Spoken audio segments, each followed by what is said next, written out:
सालों की कोशिशों के बाद खाड़ी देश कतर में आखिरकार लोकतंत्र की ओर कदम बढ़ चुके हैं। साल 2009 में कतर में शूरा काउंसिल यानी देश की सलाहकार परिषद के लिए मतदान की मांग उठी थी।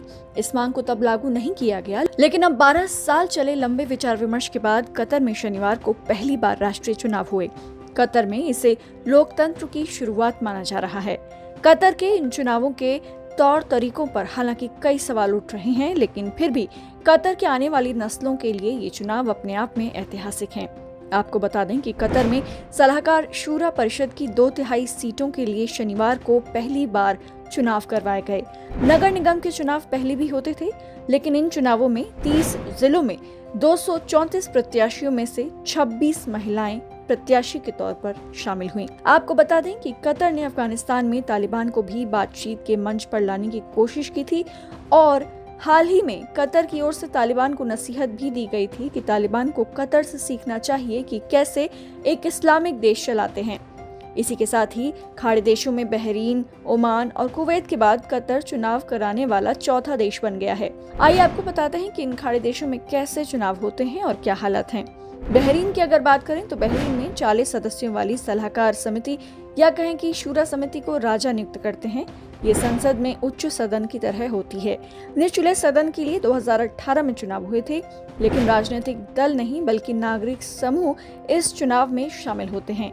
बहरीन को एक समय पर सुधार लाने वाले देश के तौर पर देखा जा रहा था, लेकिन इसके बाद से विरोधी आवाजों को दबाने के कई प्रयास देखे गए। ओमान की अगर बात करें तो ओमान में भी राजशाही है। 1991 में 1981 में बनी शूरा काउंसिल को बदला गया था। ओमान में भी लेकिन राजनीतिक दल नहीं होते हैं, लेकिन फिर भी यहाँ हर 4 साल में मतदान होते हैं। पिछली बार 2019 में चुनाव हुए थे। सभी नागरिक यहाँ अपने राज्य का प्रतिनिधि चुन सकते हैं। 5 साल की विकास परियोजनाओं को भी शूरा बनाती है।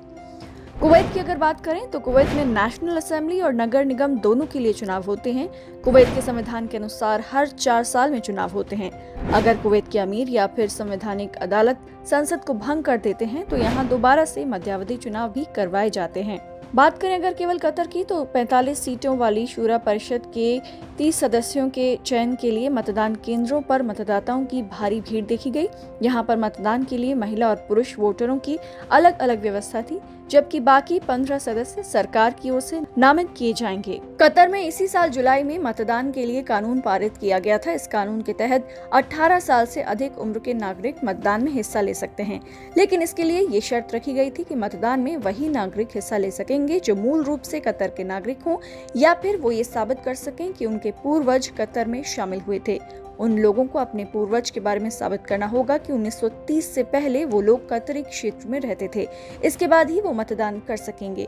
मतदान के इस नियम से एक खास जनजाति खासी नाराज है। खासकर अल मुरा जनजाति के लोग इस नियम से नाखुश हैं।